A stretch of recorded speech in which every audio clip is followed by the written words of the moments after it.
welcome to the Grimm Times podcast. This is episode number 12. This is the random podcast. I have no idea what I'm going to talk about. Well, I have a brief idea, but I'm also going to bring Christy in here in a little bit and let her talk a little bit. All right, first off, I want to talk about a movie I saw last night. Well, I guess it was 2 nights ago now. Yeah. The World's End, starring Simon Pegg and Nick Frost, written by Edgar Wright. Everyone needs to go see this movie. Johnny, I'm talking specifically to you as well. Everybody needs to go see this movie. It was so funny, and you have no idea what you're missing. If you liked... This is part of the Cornetto trilogy. And the first one was Shaun of the Dead, which, you know, that cult classic everybody's kind of seen. And Hot Fuzz was the second movie, and now is The World's End. It's basically about a pub crawl that goes horribly wrong, but... Anyway, yeah, you need to go see this. Christy went with me to see it, and even she was surprised at how funny it was. So, if that tells you anything. She's skeptical when it comes to my kind of comedy sometimes. So, but who can blame her, right? Anyway, also, let's move on really quick to something a little more serious. This whole deal with Syria that's been going on. I basically just know the brief details. I haven't looked into it a whole lot. I know that the U.S. is preparing to possibly do a military strike there pretty soon, and if Russia and China have anything to say about it, this could lead to a much bigger conflict. So let's hope for that to not happen. But basically, what's coming out now is Syria, the government, has used chemical weapons on the rebels. And I even saw a report, though, that somebody's trying to say the rebels were actually the ones who used the chemical warfare on the civilians. And Syria, the government itself, said that they didn't, but apparently there's overwhelming evidence, and that's why France is trying to move in, and Britain's already sent troops over there. And now the U.S. is preparing for a possible strike on Thursday, and I'm recording this Tuesday night. So I'm pretty sure chemical warfare violates some sort of UN treaty which allows us to move in and do something about it. And let's face it. There have been pictures of these dead civilians over in Syria, men, women, and children who have been killed. And let alone, you got to remember, chemical warfare, that's not like an instant death. That's not a painless death. That is suffering for days and days until you finally die. It's a torturous death. And I mean, for somebody to unleash that upon human beings is the most despicable act you could even think of. Well, I'm sure there's worse, but you know what I'm saying here. And people try to say that it's not our business, it's not something that we should get involved in, and we're not the world police. And I know Skylar would be very partial to that idea. But for me, a part of me is saying, this is not right. This is something that we should step in, and we should save these people from, what they're having to deal with. And you got to be the good guy in the world. There are a lot of bad guys in the world, but somebody has to stand up and be the good guy. And usually the U.S. are the ones being the good guy. And I think that's why a lot of people hate us. A lot of countries hate us. But on the same token, you got to realize that there's tons of other tragedies going on right now. Like the Armenian genocide. We're not doing anything about that. We're giving food aid to Africa, sure, but we're not doing anything to stop the tribal and gang killings that are going on over there.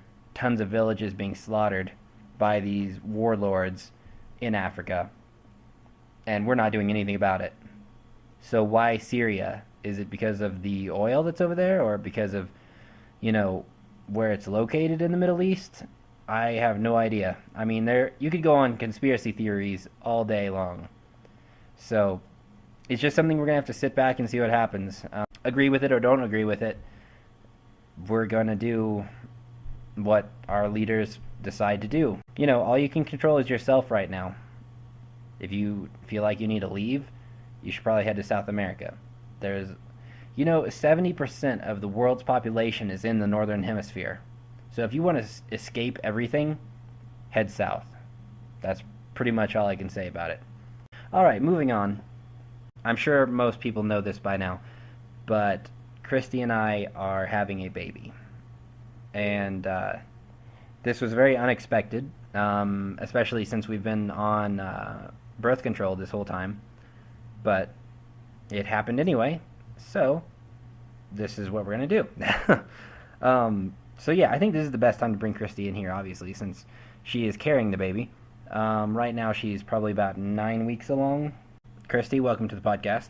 Thank you. So, just kind of bring everybody up to speed here. You are about 9 weeks along now. Almost 10. I'll be 10 on Thursday. Yeah. So, I think we go in September 6th for our very first ultrasound. And a lot of people are surprised, but we already have a couple names picked out. You want to go ahead and tell them the names and everything like that? Yeah. If it's a girl, we're going to do Lily Renee. And if it's a boy, it's going to be Connor Thomas, after much argument over changing the name Anakin Thomas. Yeah, I just can't bring myself to go ahead and use the name Anakin. I know Christy really wants that name. I don't see it going over very well in the child's everyday life. I mean, it's an interesting name and it's unique, but I don't think we need to be that unique. I don't know. I just feel like our kid would probably get picked on in school if his name was Anakin. Like, where's your lightsaber, Anakin? Ha ha. Or people would nickname him Darth Vader. I don't know. So, anyway. Yeah, Connor Thomas. Thomas is the middle name because that's my middle name, that's my father's middle name, and his father's middle name as well. So I figured we would go ahead and carry on the tradition there. I'd always planned on doing that from the very start, so. I kind of chose the name Lily Renee just because I've always liked the name Lily, and Renee is the middle name, or the first name of my best friend. So, and I like the way Lily Renee flows. I think it's really a pretty name. Yeah, I agree. I do like that name. So, we're pretty much set as far as the names go. We got our book, What to Expect When You're Expecting, so we're pretty much set to go as far as that is concerned. I've read a little bit, but Christy's also been the main one going through it. She's, well, actually, I'll just let her tell you what symptoms she's been dealing with already, because I get asked this a lot.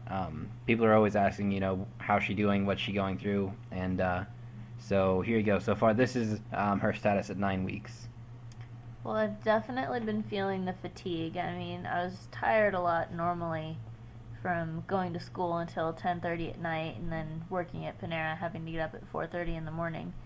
So I was already used to being pretty tired, but this has just amplified everything.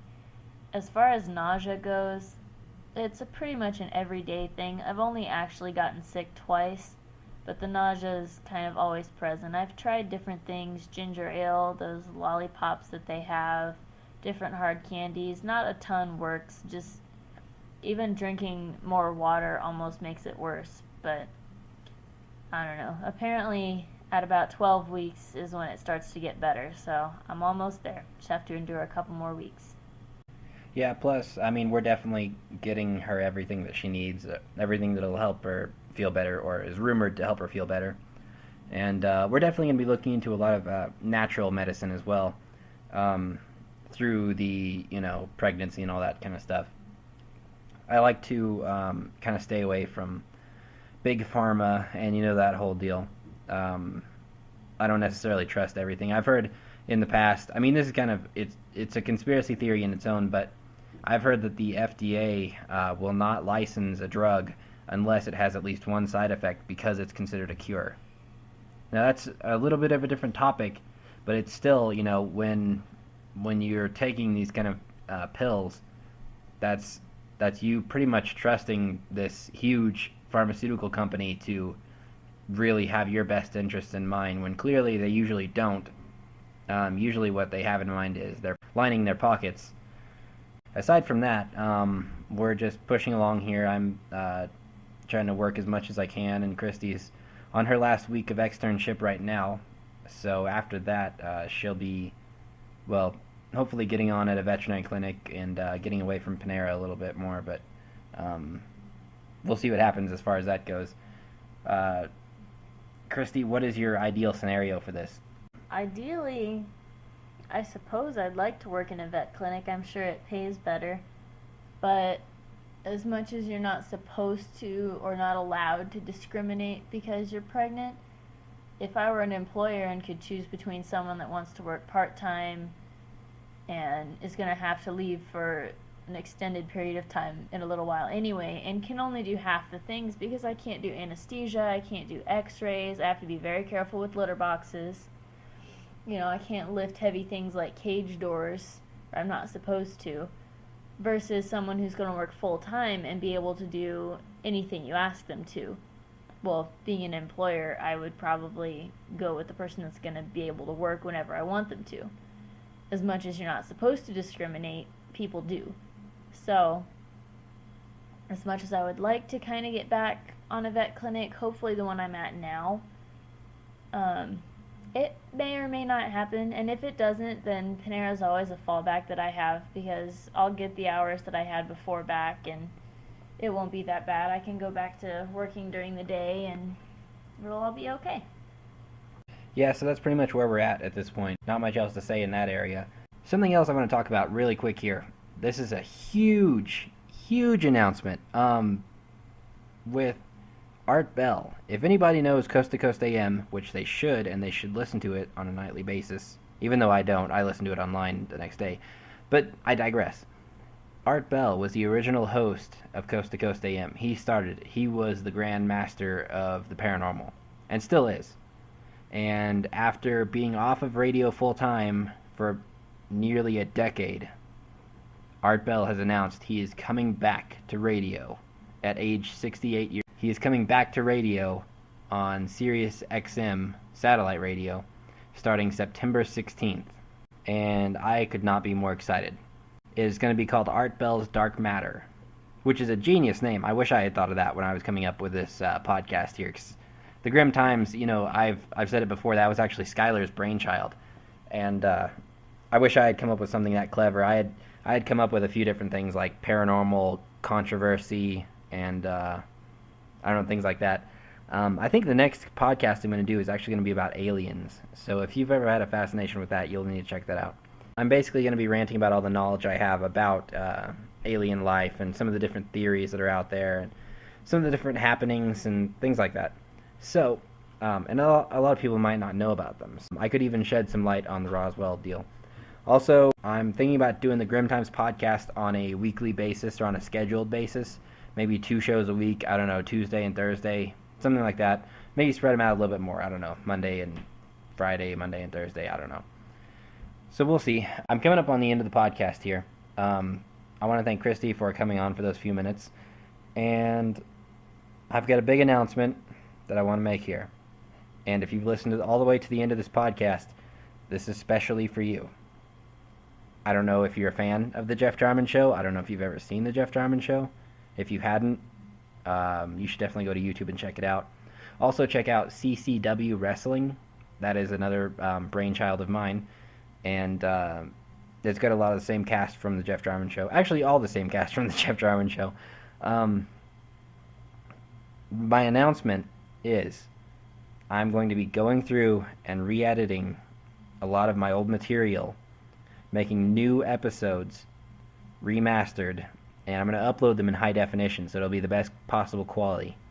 I didn't used to have this fast of internet, and so my uploads were a little bit more limited. But I'm going to be going through and re-uploading a lot of these episodes, but re-edited, so different skits will be in different episodes. I don't know what I'm going to do with the old one. I don't know if I'll take the old episodes down or just set them to like a private type deal, because they're not getting as many views as I need them to, and I need to find a new way to kind of re-energize the show. So this is going to be called The Jeff Jarman Show, Second Coming. I kind of took that name from the Dragon Ball Z movie Broly Second Coming, but I really like the ring to it, Jeff Jarman Show, Second Coming, you know, that kind of thing. So I'm really excited for that. That is, I'm not going to advertise this on the promo, or on the text below the video or anything like that. This is especially for the people who listen all the way through the end. And so, yeah. Thank you for listening to the Grimm Times podcast. This is Jeff Jarman of The Jeff Jarman Show. Check it out on YouTube. Check out CCW on YouTube. Check out Sir Bud on YouTube. Skylar Sylvie's shows. There's 3 episodes right now. They're going to be probably taken down and redone at some point. I don't know. He's working on his band stuff right now. And he's going to have internet pretty soon. We're coming up on the 1st of the month. And supposedly, Skylar's going to have internet by then. And he'll be back on the Grimm Times podcast. And I'm super excited for that. So, everybody stay tuned. And we'll catch you next time. I want to thank Christy for being on the Grimm Times podcast. So yeah, I'll catch you next time, and I need a sign-off, Christy. Frost, written by Edgar Wright. Everyone needs to go see this movie. Johnny, I'm talking specifically to you as well. Everybody needs to go see this movie. It was so funny, and you have no idea what you're missing. If you liked... This is part of the Cornetto trilogy. And the first one was Shaun of the Dead, which, you know, that cult classic everybody's kind of seen. And Hot Fuzz was the second movie, and now is The World's End. It's basically about a pub crawl that goes horribly wrong. But anyway, yeah, you need to go see this. Christy went with me to see it.